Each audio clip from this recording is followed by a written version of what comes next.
Hello, everyone. This is Gail Estella, and welcome to the Gail Estella Survival Podcast. Here's where we turn pain into purpose, because survival isn't a whisper, it's a roar. And before we get started, there's a couple of things I need for you to do.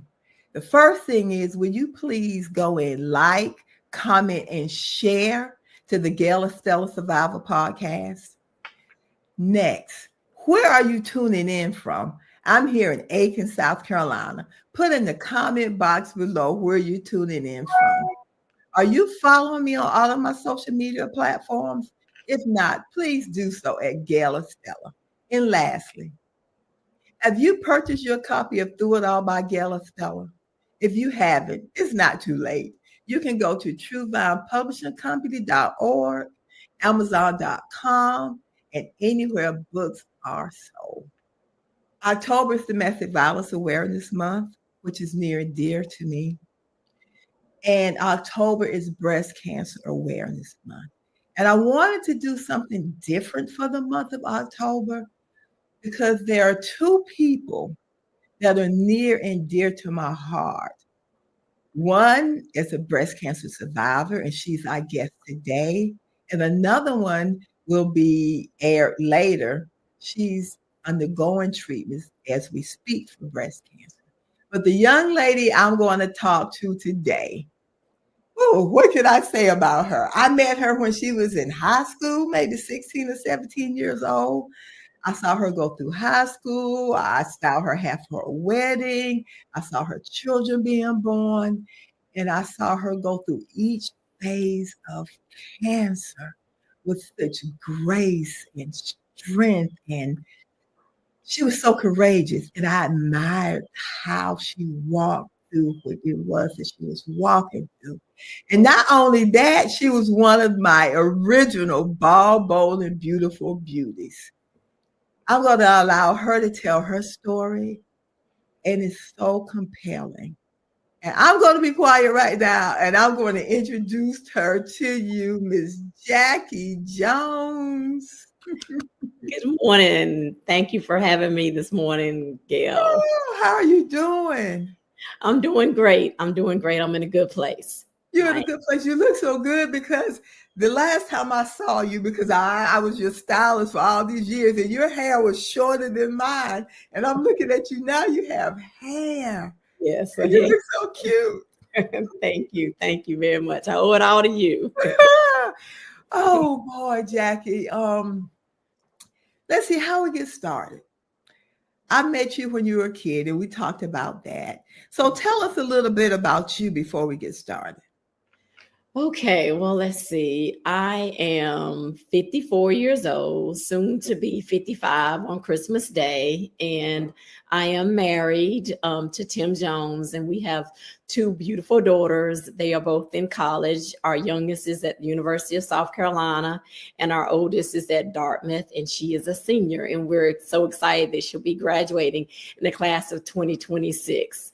And I am the daughter of John and Etta Gist, and they are true cancer survivors as well. And I do not take that lightly. And I love and cherish my family members. Yes, that's a good gateway.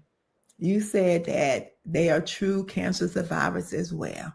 So let's go to the first cancer diagnosis in the family. Okay. So the first diagnosis was actually my aunt. Her name was Patricia Robertson. She was diagnosed with gastric cancer, and it was back in the 1980s. And she underwent gastric surgery to have her stomach removed. However, due to complications and technology at the time, she was not able to survive, and she ultimately succumbed to her disease. And then we fast forward, we had an uncle, my grandfather, we had a cousin who was very dear to me. All of those succumbed to stomach cancer as well. Okay. So this is leading to somewhere. Yes. Okay. Yes. And then as we continue on through our family and the cancer journey in our family, we find out that my father was diagnosed with stomach cancer in 2001. And he had no family history of stomach cancer. But based on the technology and research, we think his cancer was due to exposure to Agent Orange. Okay. He was Yes, in the military. yes, he was in the Okay. military in the Vietnam War. Okay. Yes, yes. Okay. Okay. And then we move a little further along in 2010. In fact, my brother's anniversary, 15-year anniversary of his passing was yesterday. Yes. My only brother and my youngest sibling was diagnosed with stomach cancer in 2010. And it was in the earlier January, February months that he was diagnosed with stomach cancer. Okay. So let's go back. Let's make sure we allow the audience to know that Mr. Gist is doing well and he's Yes, healthy. yes. Okay. Mhm, yes. And so Adrian's anniversary was yesterday. And I remember when Adrian passed, we were at St. Jude. And I remember getting the news about his passing. Yeah. And he was diagnosed with stomach cancer, but it metastasized. Yes, it was actually stage 4 when they diagnosed it, and they diagnosed it in the colon first. Okay. Then when they went back and did some further testing, they realized that the primary source was the stomach, and it had in fact metastasized. So it was diagnosed as stage 4, the stomach cancer. Yes. And he passed. And Yes. his anniversary was on yesterday. And that was how many years ago? 15 years ago. 15 years ago. 15 years ago. Yes. How are you doing? It's been tough. There's not a day or a time that goes by, a special moment that I don't think about him. And I especially am able to live through his legacy, through his beautiful daughter, Abrielle. And She lived this life. Yes, she does. Yes. Attitude and all, just like her brother, my brother. Yes. Her dad. Yes. Yes. And after Adrian passed, Yes. let's continue. After he passed, everyone started looking at me saying, okay, you need to get checked. You need to, have you been checked? Because there's so many people in your family who have been diagnosed with stomach cancer. So that's when I started to take a little bit more of an advocate look at my health and started to get screened each year. I would get an EGD, and I continued that through all of my years. And then in 2014, my mom went in for her routine colonoscopy and EGD. And based on the testing that the doctor did, which was some additional specialized testing, the insight that Dr. Kokinis had, he was able to do a more in-depth look at my mother's interior in her stomach area. And based on that, she was diagnosed with stomach cancer in March of 2014. Whew, that's a lot, Jackie. Yes. So by this time, you've seen all these people in your family being diagnosed with stomach cancer. Yes. What was going through and tell the audience, Miss Gist is still living as well. Yes. My mother is still thriving and surviving. Yes. Mother and father, and they are true testaments of survival for me and examples for me as well. Yes. So you experienced all of this, the cancer in your lineage. Yes. Your father, your brother, now your mother. The only person left is you. Exactly. Yes. What's going through your mind? At that point, I was in shock and awe. I could not believe that everyone in my family had been diagnosed with this disease. And armed with that information, my mother, upon her surgery, she underwent the same surgery that her sister underwent in the 1980s. She underwent a gastrectomy, which is a total removal of her stomach. And this was an event to attack and to rid her of stomach cancer. Her stomach cancer was diagnosed as stage 1, which is very unique because usually by the time you're diagnosed, it's usually a later stage because stomach cancer mimics so many other gastric disorders. And So it's very difficult to diagnose. So do you think the fact that she had been having regular checkups, it helped the doctors to find it sooner? Absolutely. Yes. Yes. And I had been having regular checks, but up until this point, no one had suggested that we follow this new protocol, which allowed the GI doctor to do pathologies in all areas of the stomach. So instead of a random 4 to 5 or maybe 8 samples, it included 32 samples, which were biopsied. And that's how they discovered my mother's stomach cancer. So at the time of your mom being diagnosed after losing Adrian, how did that make you feel? Because I can't ask about Miss Gibbs because that's her story to tell. Right. But seeing your father, then your brother passing, and then your mother being diagnosed with the same thing that your brother had passed from, what did that do to you emotionally? Oh, definitely. I was an emotional wreck, but I knew I had to be strong for both my mother and my father. I had to be the one to read between the lines, to do the behind the scenes research along with my father, because my father had a background. He was a surgical tech and he had a medical background. So he was definitely in tune to asking the questions and just sitting back, watching him and learning from him. And I also feel like his diagnosis prepared us for what we were to forego in the future, because I watched him go through his experience. I watched him go through my brother's experience and how he was an advocate. He knew what questions to ask, and he never accepted just the status quo for answers. He was always on the cutting edge. And so I ended up taking that role in lieu with helping support my mother during her journey. And at that point, that's when my mother decided to undergo genetic testing when she had her gastrectomy.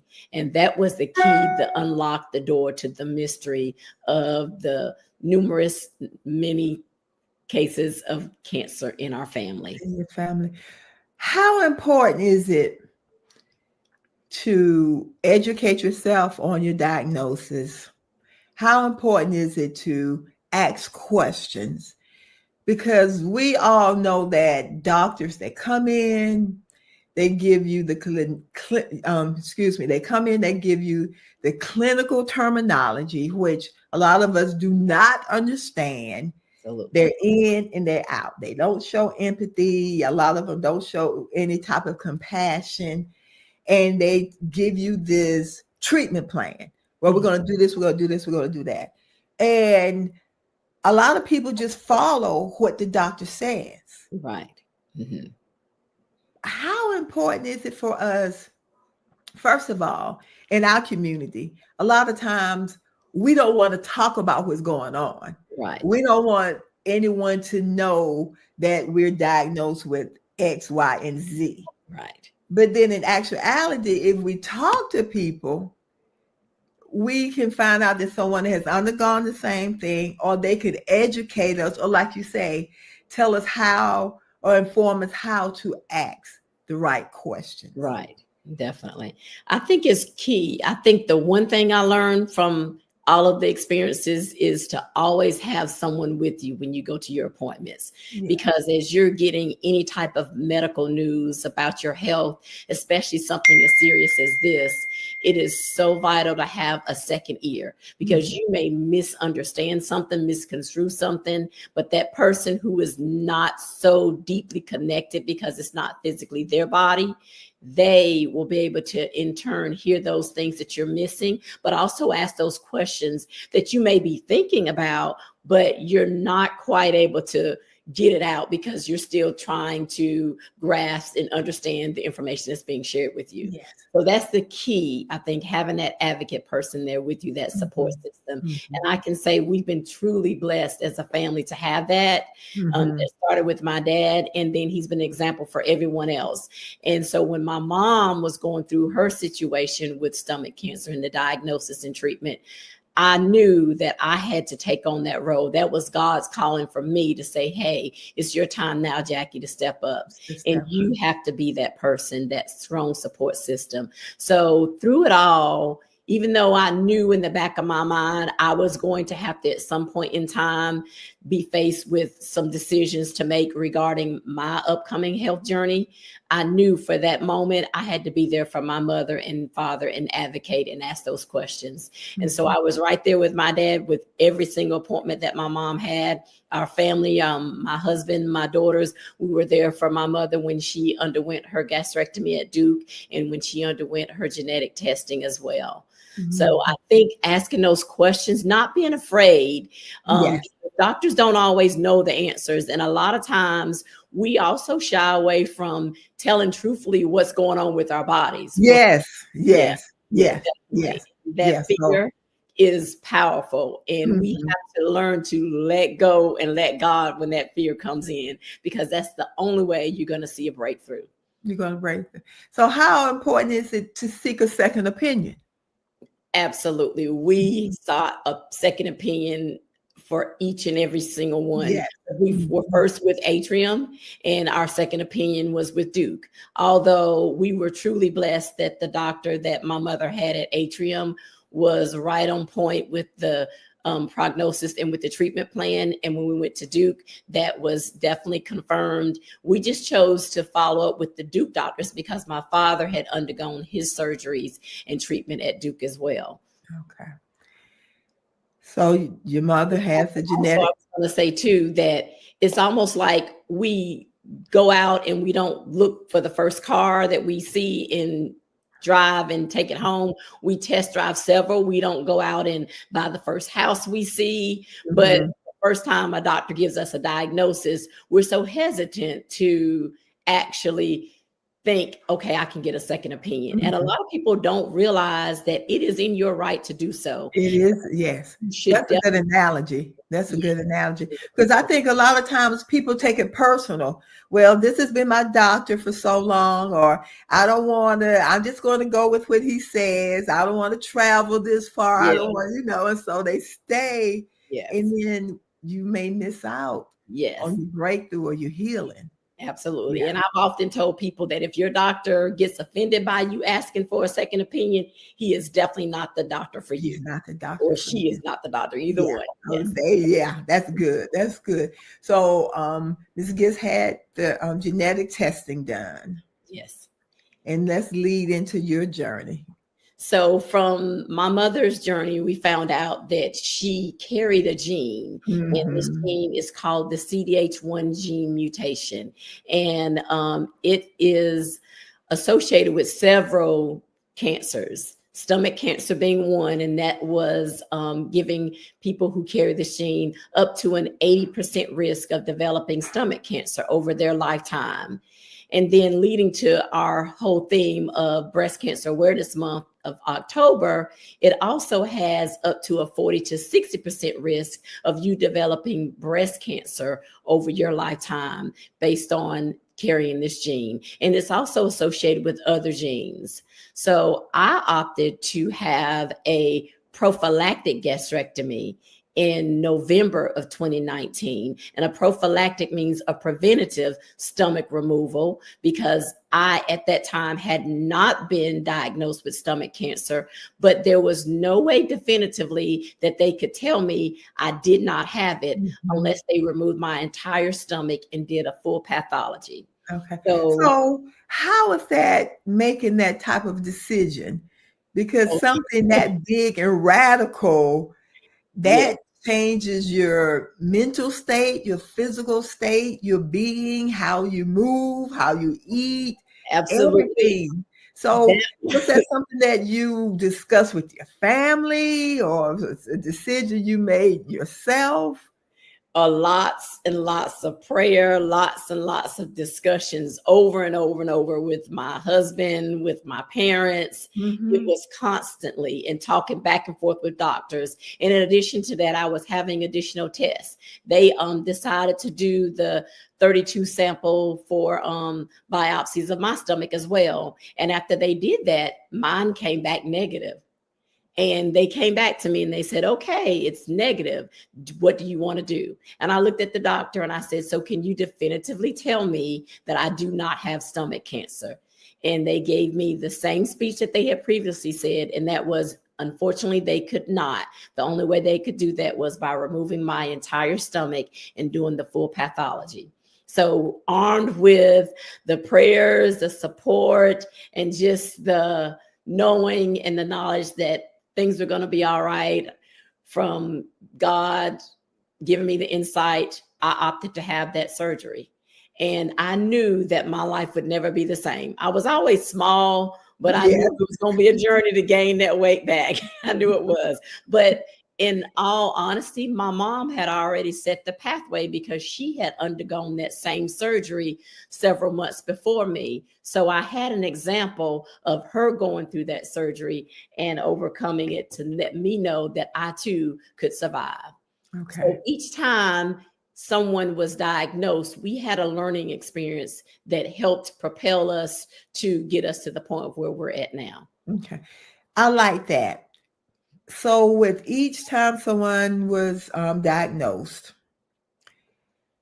did this increase your faith with God? Did it change the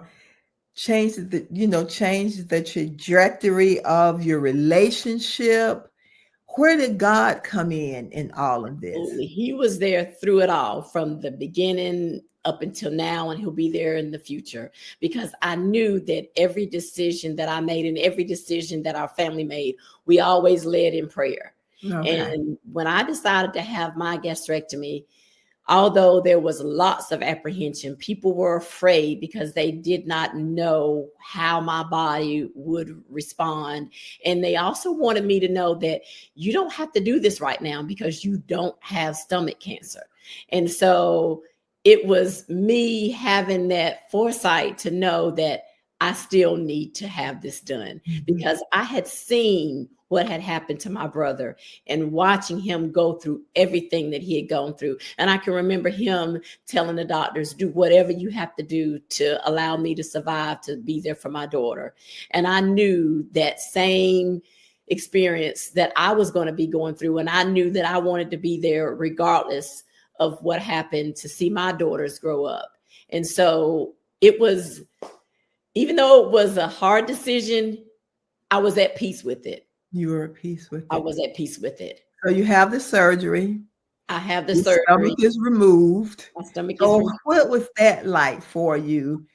Take us through that journey take us through that journey. Yes. Well, it was not easy. It was definitely not easy. I came home with a feeding tube. I had lots of ups and downs with not having a stomach and being able to adjust to life without a stomach. I lost a lot of weight. I had a bowel blockage. I had a couple of setbacks, but through it all, I knew I had made the right decision, because within 2 weeks after my surgery, I was back at the doctor and I got the pathology report, and the doctors told me that I had in fact had stage 1 stomach cancer. And had it not been for me having that gastrectomy, which started out as a prophylactic, being a preventative, it in fact ended up being, you actually had stomach cancer.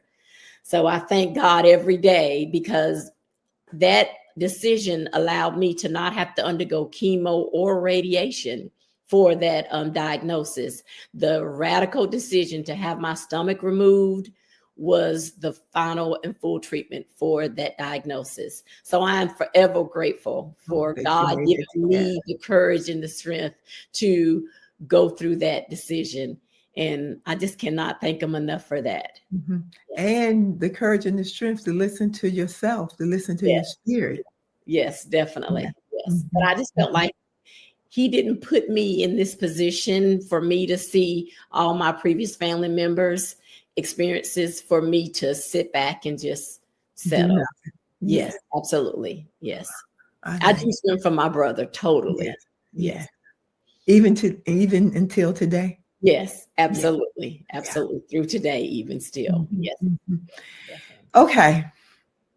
So you went through that, you had the surgery, your stomach was removed, and I remember all of this. Yes. I remember all of it. Yes. And let's fast forward. Life is going well. Yes, I go back to work and I'm doing pretty good. And then 2 years later, 2016, actually in 2015, I start having my regular surveillance for breast cancer because I was supposed to be doing that throughout the Mhm, process of this mhm, gene mutation as mhm, well.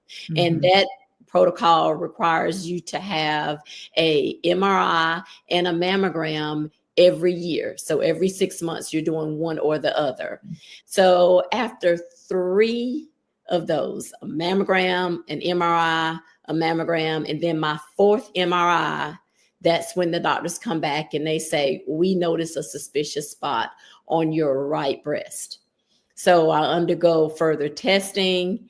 And it was interesting because when I go in for the testing, I noticed a spot on my right side my left side, excuse me, that I felt that the MRI did not pick up. Yeah. It was because of my self-exam. And so it's Mhm. so vital that you do breast self-exams every month and that you're diligent. And if you notice something, make sure that you make it known to your doctors. So when I went in for that additional testing and I had the nurse fill the additional spot that I felt on the left side, she said, okay, I'm going to go in and I'm going to talk with the doctors and we're going to change the order. We're going to do additional testing on both the left and the Yes. right. And in doing so, we discover that I have breast cancer, but it's not invasive on the right side with the MRI picked up, but the left side Yes. that my self-exam picked up. Wow. So how were you then? How old was I? At that Uh-huh. point, the stomach cancer diagnosis, I was 43 Okay. in 2014.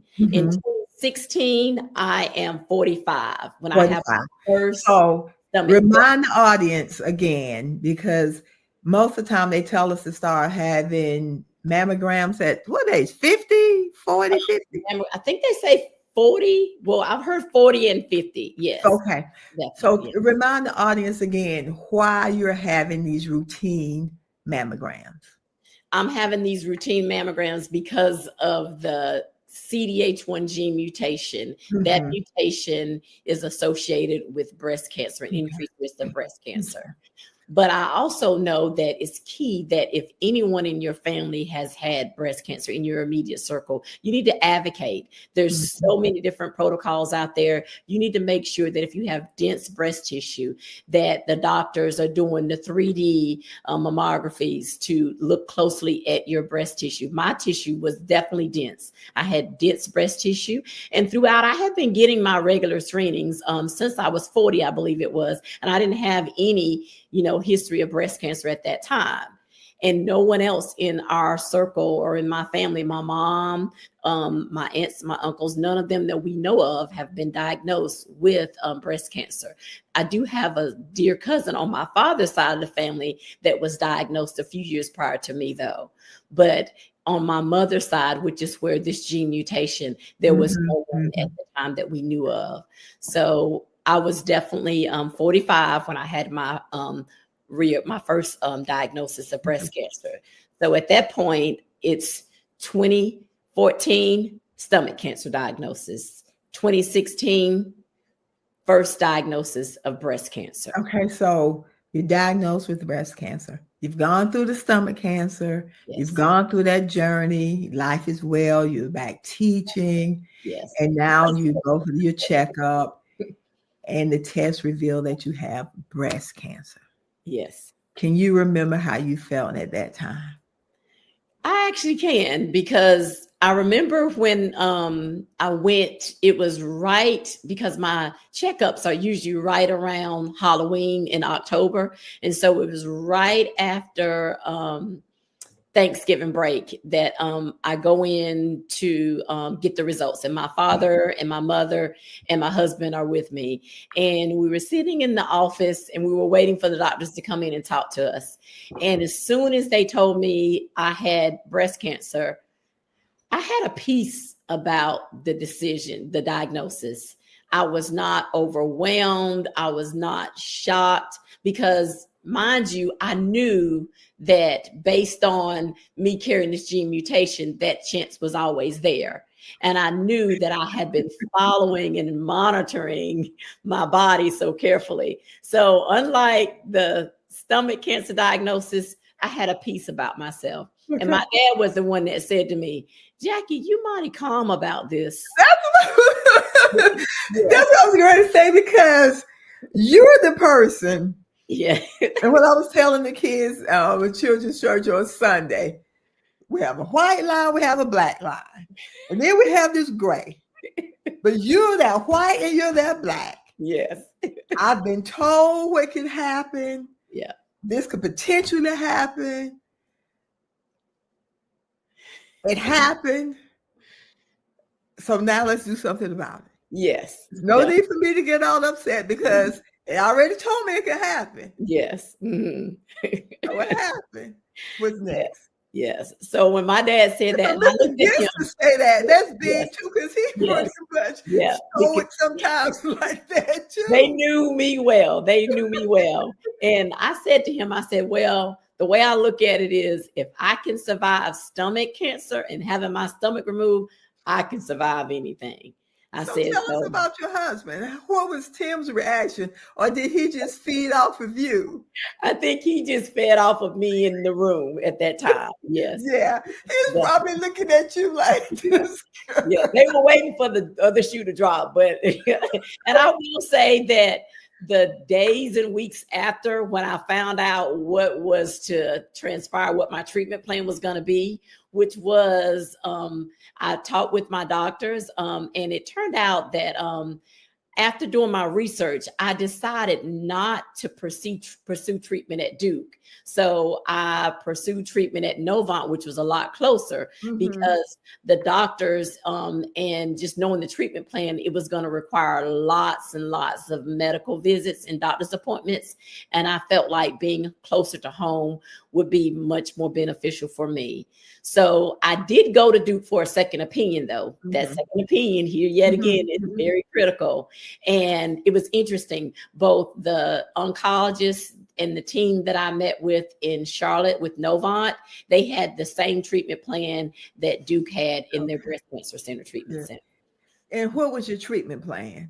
The treatment plan was going to be a bilateral mastectomy, and that is the full removal of both breasts. And this was due to me having the gene mutation. Yeah. And even though it was invasive in the left, they wanted to make sure that they did the most detailed, specific plan to ensure me not having a reoccurrence of breast cancer. So I had the reconstruction at the end, which allowed me to get additional implants and go through reconstruction after I completed my treatment.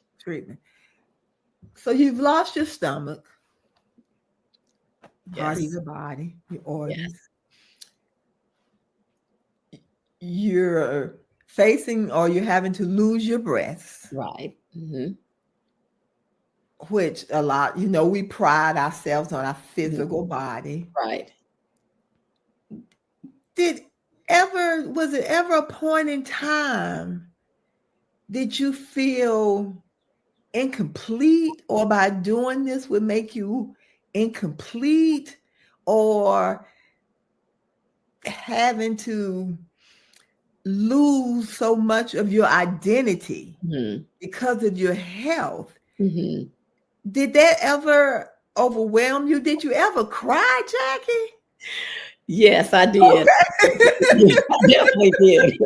But I always remained faithful to the cause, because I kept saying to myself, and I joke about it now, but I often said, Lord, you must think very highly of me, because I know they say that you don't put no more on us than we can bear. So you must think I'm a mighty, mighty strong lady. So, but I did have my moments. And I can remember coming home with those drains after having the reconstruct, actually the mastectomy, coming home with those drains and just seeing how my body looked, because now I had incisions in my abdominal area, and then now I have it in my upper area in the breast area. And So let me ask you this question before you proceed. With the deformities of your new body, were you still confident, or were you still confident in front of your husband for your husband to see your new body? Well, I didn't have any choice. Okay. I didn't have any choice. So you didn't try to hide, stay in the room and put the robe on. Not. I guess I kind of went back to our vows. Better, worse. Yes, exactly.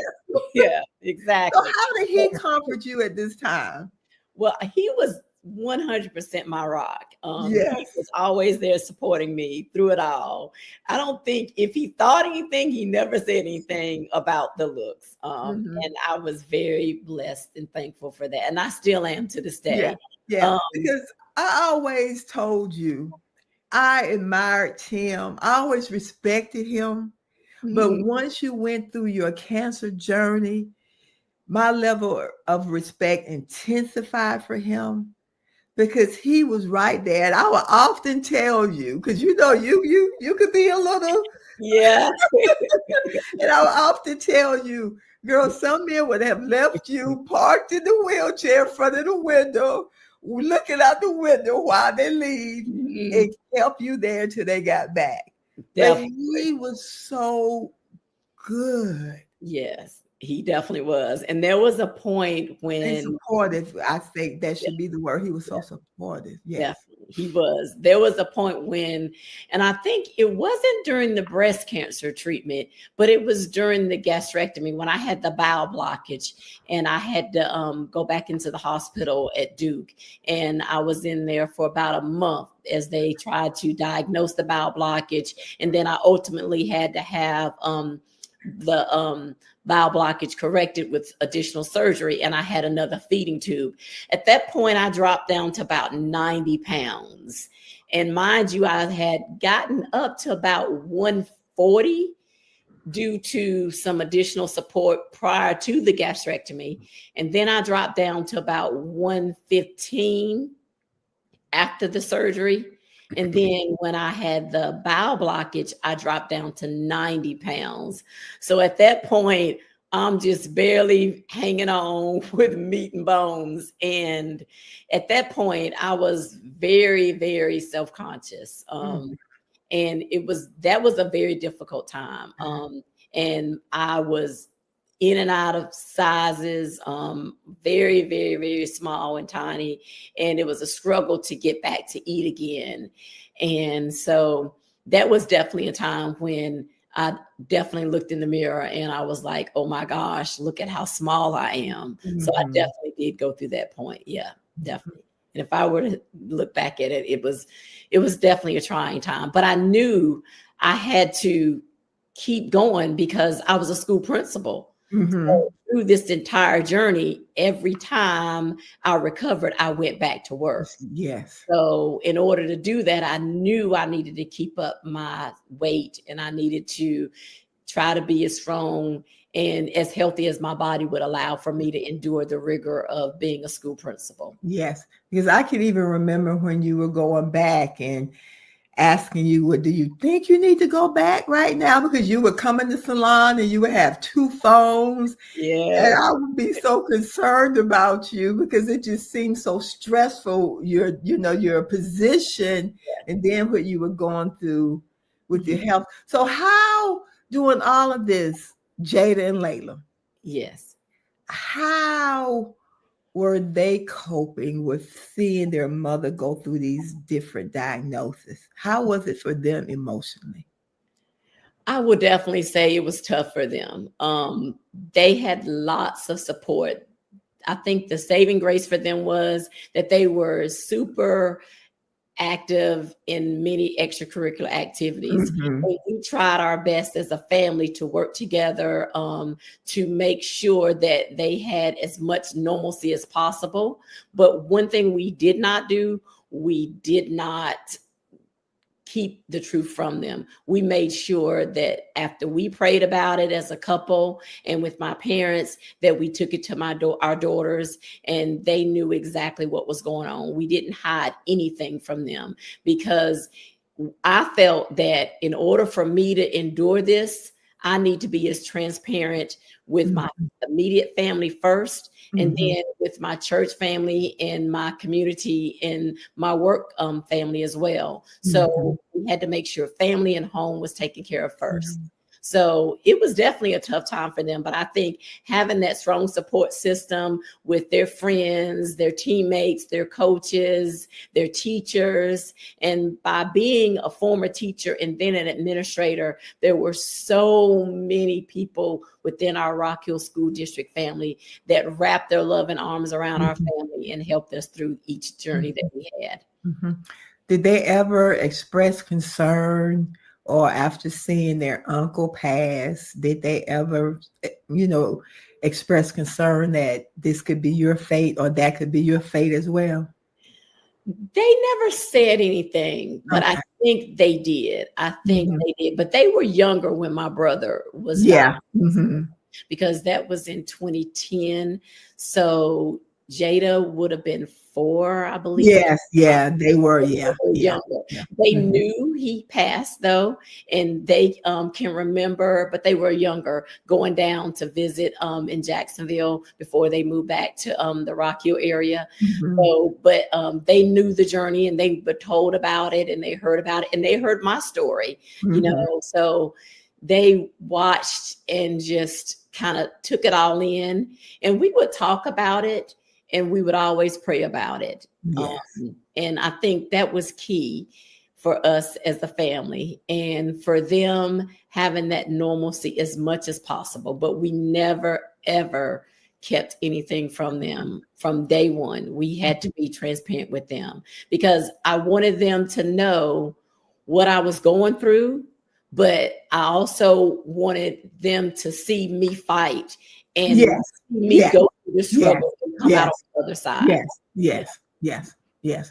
And that your journey, and I like what you said, to see you fight, because life happens. Yes, exactly. It's not always And gonna be a bed of yeah. roses. Mhm.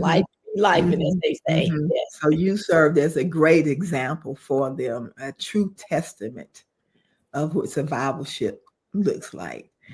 Okay, so we're going on. We're back to school. We have our new implants, and they're nice and firm. It's going great. Everything's going great. Yep. And then every year I was going for my checkups at Duke to get my scans based on protocols from the stomach cancer. And in 2019, I go in November to have my scans. And the GI doctor comes in, and he's talking to me, and he said, everything looks great. Your GI, all the scans are looking great. He said, but there's one area that's of concern. It is a lymph node in your left auxiliary.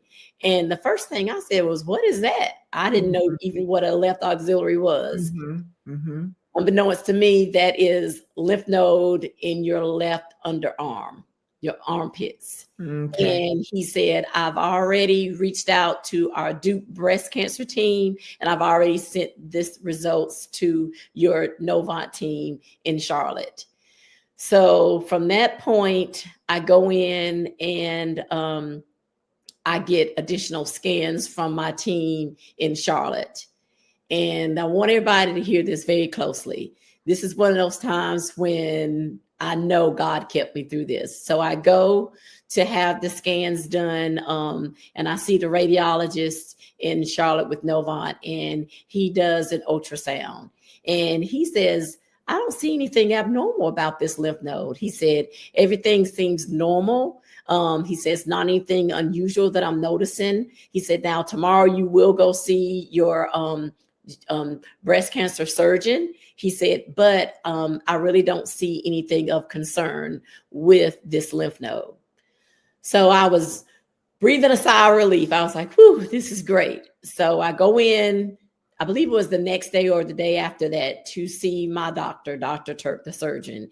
And while I was in there, he did a physical exam and he said, Jackie, he said, I'm not sure if I agree with the radiologist. He said, I'm going to break rank and I am going to opt for you to have this lymph node removed. He said, we're just going to remove it. He said, because if it's nothing, then it wasn't doing you any good anyway. So we're just going to remove it. And I immediately asked, so when you remove it, are you going to biopsy it? And he said, yes, we'll biopsy it as well. And I said, well, how long after you biopsy it will I know something? He said, within a week's time, you'll know something. But as soon as I know something, I'll notify you. And he said, but it seems like everything's going to be okay. So I was like, okay, sounds good. Sounds like a good plan. So I go in and I have it removed. I think it was like maybe a week or so later. I have it removed and they biopsy it. And I was at work. I'll never forget that day. I was at work. I was in the computer lab visiting some classrooms. And I get a call from Dr. Turk. And he says, good morning, Jackie. And I said, hey, Dr. Turk, how you doing? And he says, you won't believe this. He said, but that lymph node that we just removed, he said, it tested positive for lobular breast cancer again. And I immediately stopped in my footsteps and I just dropped in the seat that I was the nearest to. And at that point, I said, what do you mean? I said, I just had all of my breasts removed and reconstruction almost 2 years ago. And you're telling me it's back again? Like, what are you saying? You know, I did everything that you told me to do. And he said, well, cancer can be very tricky, as you know. And I knew all of this, but at that moment in time, I was just stunned. I could not believe that yet again, I was faced with a third time of being diagnosed with cancer. And so I said, well, what do I do? What's next? At that moment, I did panic. I definitely did. This was unlike the first breast cancer diagnosis for certain. And so he said, well, knowing you, Jackie, I've already reached out to your oncologist and I've already scheduled your appointment for today. And he said, it's at 2:00. Can you be there? I said, I'll be there. Yes. So I immediately called my parents and my husband and I let them know. And all of us went to see my oncologist that afternoon. And sure enough, she shared with me that at this point in time, the treatment plan would be chemo and radiation. Yes. And I remember that diagnosis. Yeah. And Buki and I are friends, your first cousin. Yes. And I remember the both of us on the phone crying. Mm-hmm. Yeah. Because you had gone through so much. Yeah. And you were still so tiny. And now you were faced with chemo and radiation. And we all know what chemo and radiation does to the body. Yeah. And my prayer was, God, will, just allow her to be able to withstand the chemo, her body. Mm-hmm. And that was, that was hard for a lot of us. Yes. Definitely hard for me. I know it was hard for Buki. Mm-hmm. Oh. Yeah, definitely. I can remember it.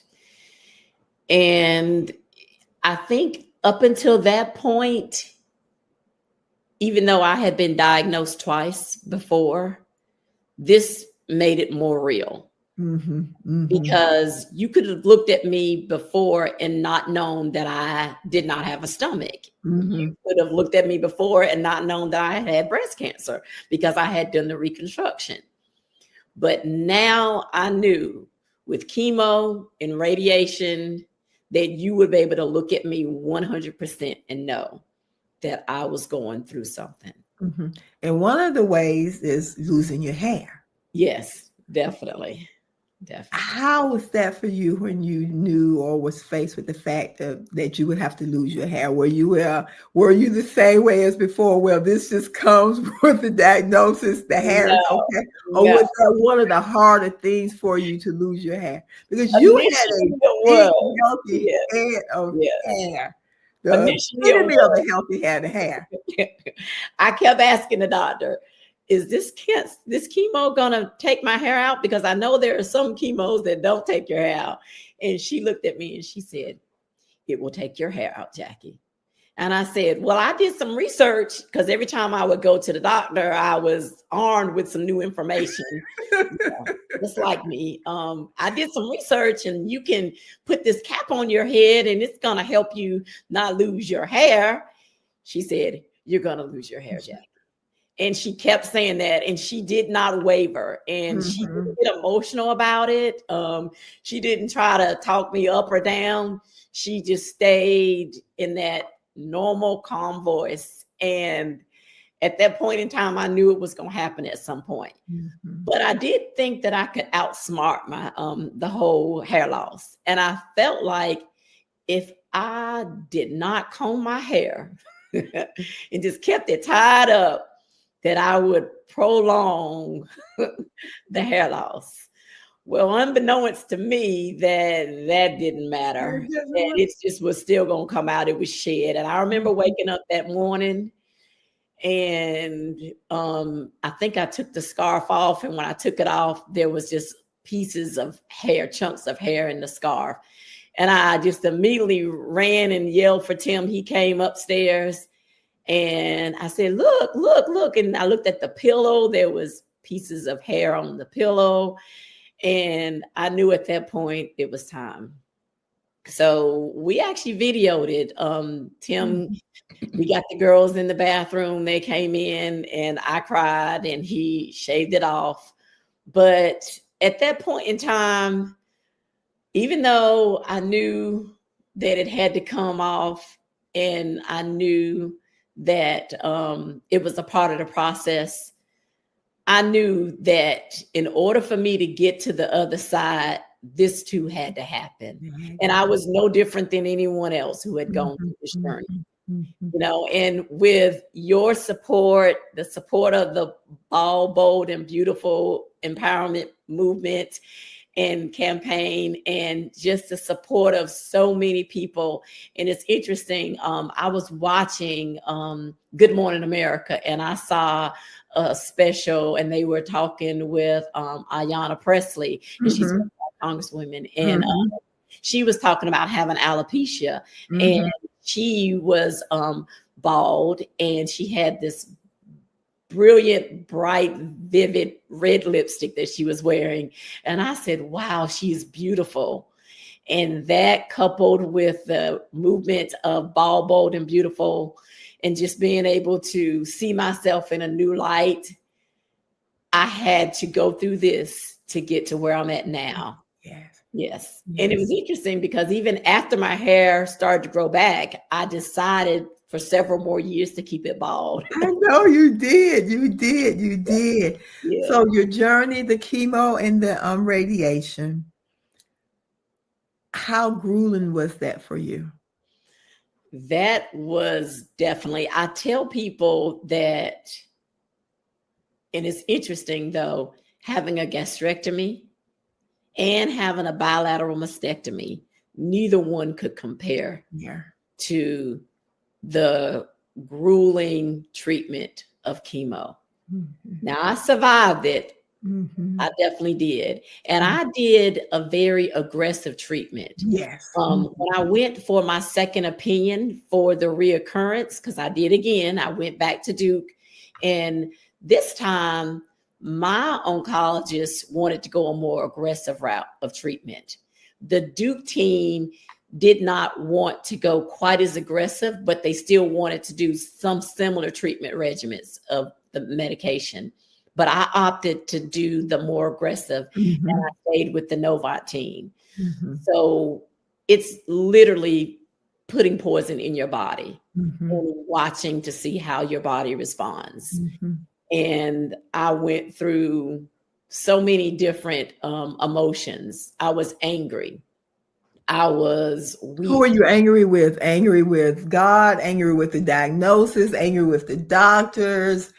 Who were you Any and angry with? Just everybody that I could think of, I was mhm, angry just at the mhm. world in general. Yes, Yeah, yes. I didn't ask why me because I Yeah. always knew that that could happen, but I was still angry. Those emotions were still there.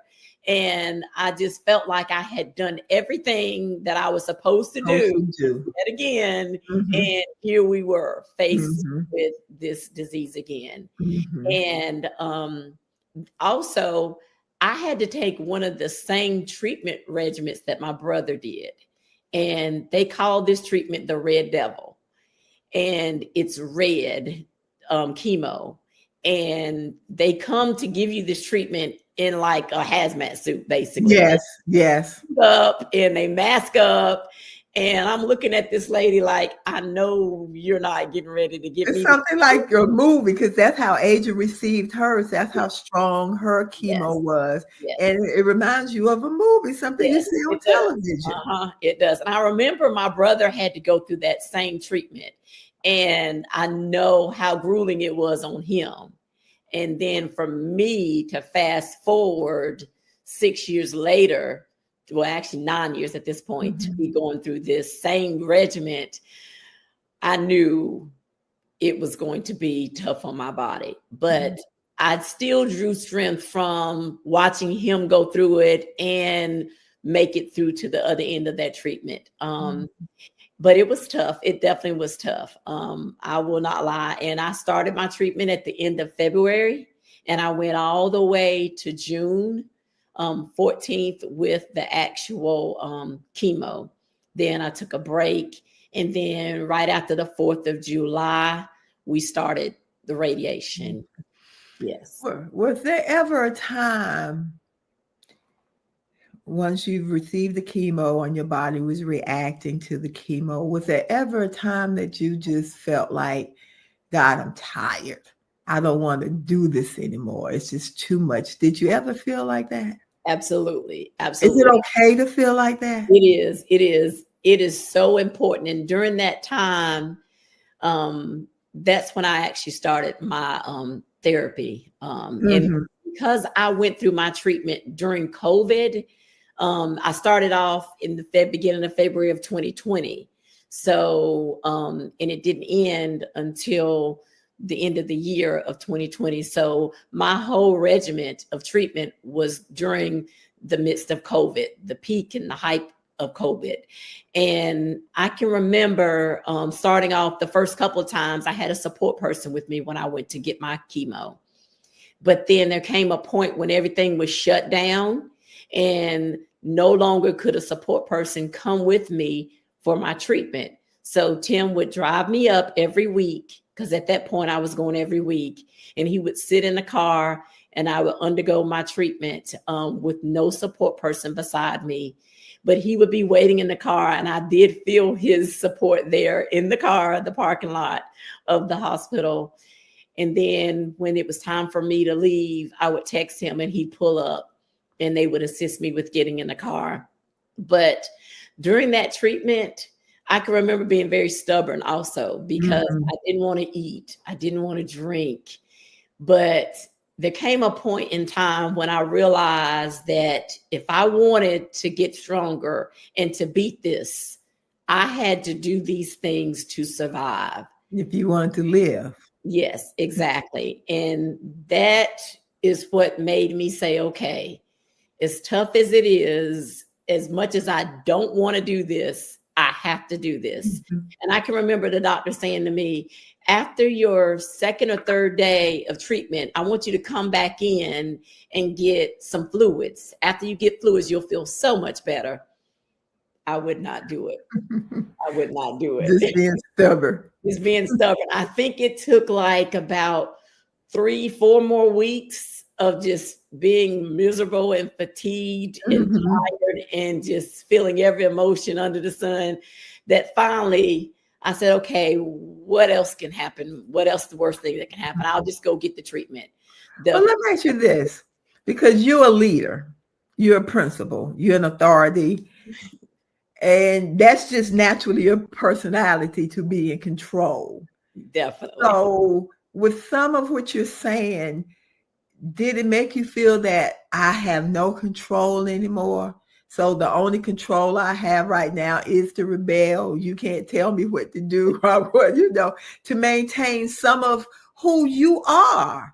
Yes, definitely. I think that was one of the biggest things, because they say that when you go through things like this, you learn something. And if you don't learn something, then you didn't gain the knowledge and the experience of going through that. And one of those biggest things was that I do not have control over this situation. And what I had to learn was that what I could control, that's what I needed to focus on. But the things that I couldn't control, I needed to let go and let God.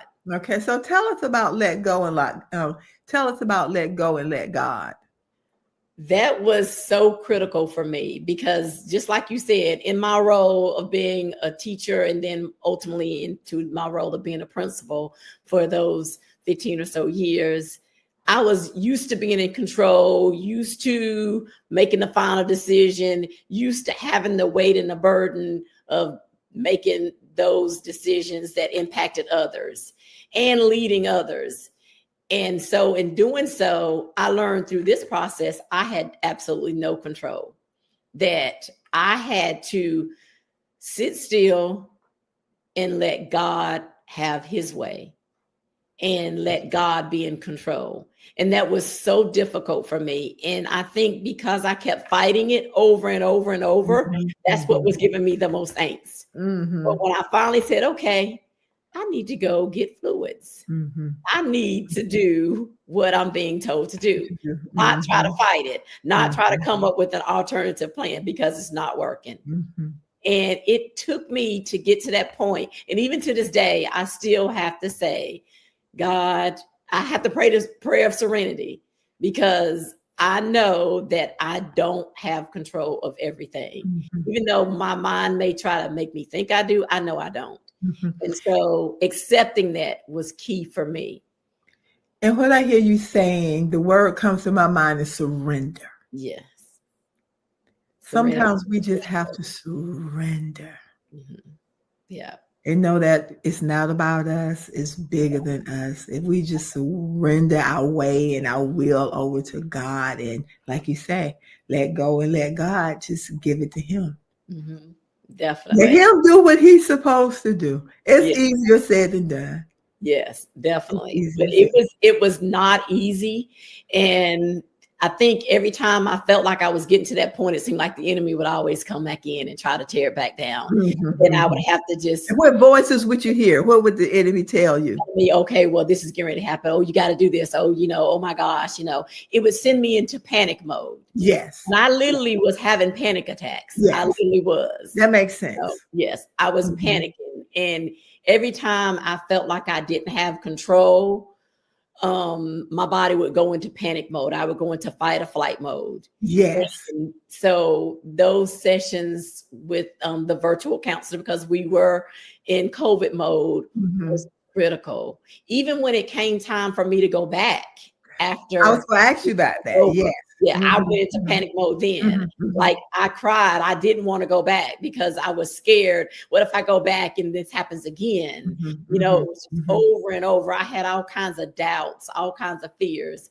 And I knew that I didn't have any control over that. But I kept trying to make myself have control of it. I know what I used to say when it was time for us to go back to St. Jude. I would consider it a war zone. It's like we're going into a war zone and we don't know what's going to happen once we get there. Yeah. And you're walking in with blind faith or faith. And I remember the doctor would always ask, did I want to see the MRIs, the scans? I'm like, no, because her brain was so disfigured and so much scar tissue. And why would I want to sit up and look at that? All I need you to tell me the scans are clear, so we can get back, on the plane and go home. So the anxiety, how is that for you now? Because how long has it been? Thank God I have been cancer-free since going through my treatment in 2020. So we have surpassed, and it's interesting because if you look at the year span between my previous diagnosis, Yes. 2016 or 2014 to 2016, and then 2016 to 2019. So we are now embarking on, I think this is year 6 that I'm in of being cancer free. This is the longest time. So I will say though, each and every time I have checkups, I still have to calm my spirit. Mm-hmm. I do. And it's a humbling experience when I go to Duke. Now I'm going every other year. That was scary too, because I told the GI doctor, I said, you sure you want to go every other year now? Whereas most people would be excited to go every other year. I'm still wanting to go every year. There's so much that happened within that span of time. But then a lot of times when the time is expanded, you don't think about it. Yes. You know, it's like, this is my past. I don't have to think about it. And as soon as you get that notice in the mail, this is your appointment. It's something about that nervous, the central nervous system. It starts. Exactly, your mind. Because I know I'm having, November is always my checkup for my breast cancer checkups. And now I'm at 6 months. So I know at that point in time, but I just have to keep myself calm and extra prayers, during that time, that prayer of serenity, definitely. And I have to say, okay, what do I have control of? I can control how I respond to whatever comes my way. And that's all I can control.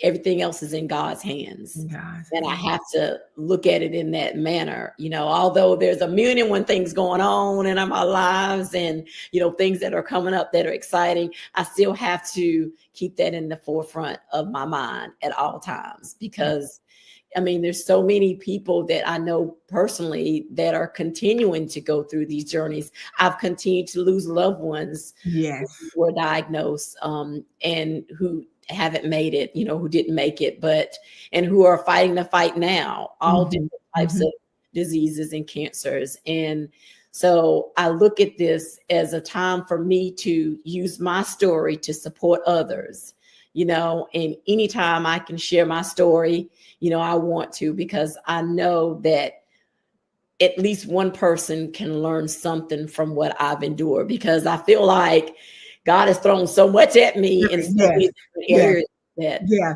And even if it's not a cancer diagnosis, exactly, it can just be about life, period. Let go and let God. Yes, because there's so many things that come with us. It may not even be the cancer, but it could be something else. And we need to know that we have to surrender. I want to read something to you. Okay.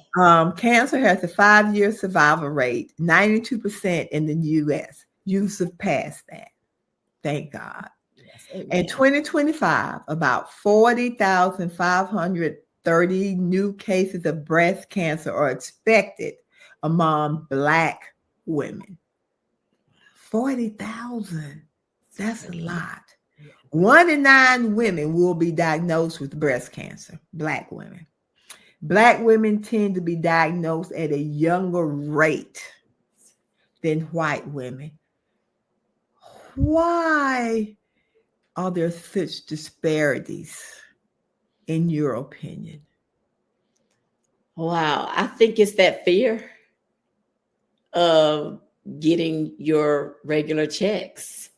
I do remember when I was initially diagnosed, I did a lot of research and I discovered those disparities. And it could be from lack of education, lack of proper health care, that fear. I know some personal family members that are well educated and who have the ways and the means and the insurance, but just because they weren't thinking about it, they weren't interested, and they were afraid, they never got checked. And then when they did, it was later staging. And so I say it's all of those things. And I think a lot of times it's even that embarrassment is still there. I think there are people that are still embarrassed about being diagnosed with breast cancer as well. Even though we like to think that we've gone beyond, even though the survival rate is somewhat improving from what it was in the past, we Yes. still have that disparity. Mhm. So that's why I say it's critical that you advocate for yourself, that you know your family history, and that you act upon it. And also know that most women that are diagnosed with breast cancer, they don't have a family history. Mhm. So it's important for you to do those routine checks. Mhm. And if you notice something different, immediately go to a doctor to have it further Mhm. diagnosed.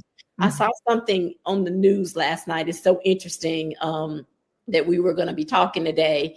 And it was an African American lady. I think she was like in her 70s. No, her 60s, excuse me. And she was self-employed entrepreneur. She owned her own business, and she was married and she had several daughters.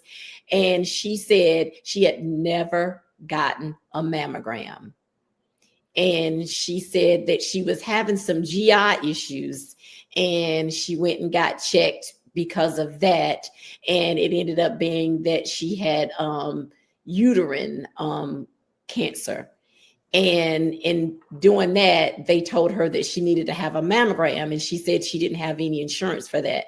So they told her about the mammogram van bus that Yes, goes to the yes. Mhm. community, and Mhm. they do free screenings, not only on that bus, but they also have some type of nonprofit that will also allow for you to get free testing at the facilities as well. And this is through Atrium.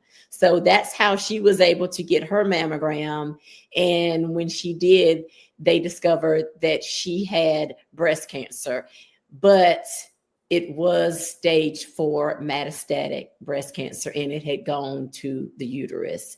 So her whole premise was that don't think that because you don't have insurance that you still cannot get screened and get checked. There are so many nonprofits and so many Mhm. different agencies out there that are able to provide the resources and the funding for you to get these treatments and these screenings earlier for that detection. And she did say, and I'm a firm believer of this, early detection is key. And she Yeah. said if no one else learns anything from her experience, those were the two things. That just because you don't have the insurance, don't put it off. Go still ask about it, because there are agencies and profits, nonprofits that are there to support for those that don't have it. But the other thing was that early detection is key. And she said, although she will never be cured of her disease and her diagnosis, she said she feels like she still hears a testament for others, For and she others. wants to spread that word. So in hearing her yesterday, I wanted to make sure that I shared that with everyone. So we don't have to put it off. We can still go to the doctor and get these proper screenings and the proper treatment that we need based on those different types of results. Mhm. I like that. And I like something else you said when you were talking about knowing your family history. And another word came to my mind was respect your Yes. family history. Because if we respect something, we honor it, we Yes. pay homage to it, we act on it differently. Yes. And if we respect our family history, and I know it can be fearful. It's fearful. Sometimes I think about having a mammogram. But Yeah. I know it can be fearful, but like you say, early detection is key. And we get ready to close, but there's something I would like to ask you. Being a 3-time cancer survivor, what has this taught you about Jackie Jones, and what has it taught you about life? Wow. So it has taught me that I am a lot stronger than what I ever thought I could be, and that I am a child of God, and that I am truly blessed, and God has allowed me to have favor, grace, and mercy. And I feel that it is a privilege and an honor to share my story with others so that I can help someone else not have to go through what I've gone through, but also to be an encouragement for others and to know that cancer is not a sentence, it is a word. And that one word does not define you. You have to own it. You have to, as you so gracefully said, respect it and respect the results that God will grant you.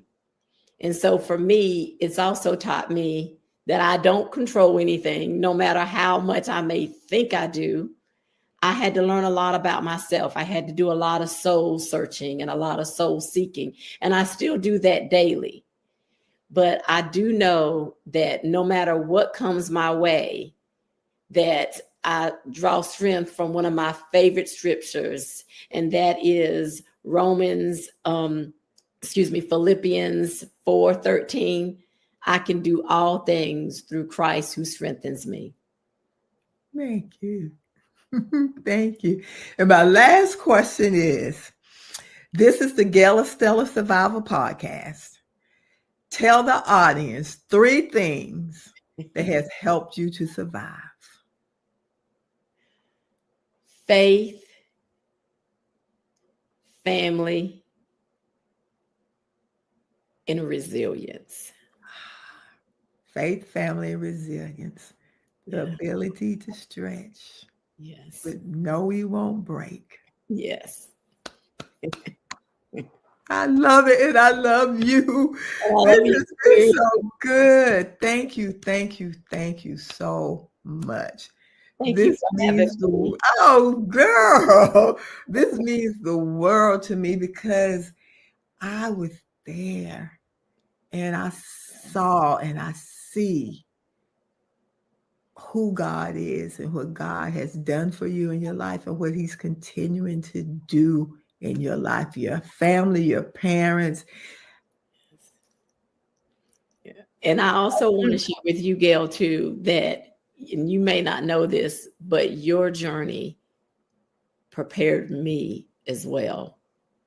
You may not think that it did, but you and Asia, you inspired me watching you go through and how brave you were for her and just seeing how beautiful she was in her spirit. And I can remember her coming to my school and just following your journey. But that was also one of the steps that God ordained in my life to prepare me, watching you go through, not being afraid to seek a second opinion, to go out of the area for treatment. And so just you being there and in my life and in our family's life and helping me through the most difficult time, it has been godsend. And I want you to know that. So I've never told you that before, but I remember watching and going through that journey and watching everything that you went through with Asia and seeing her from when she was first born. But to this point, I think about that and I know that God puts things in our lives and people in our lives for a reason. And I can honestly say that you and Asia were definitely one of those ones, because I can hear you talking about how she responded to the outcomes of everything in her treatment and the discussions that we had. And I even talked with her, but definitely it helped me.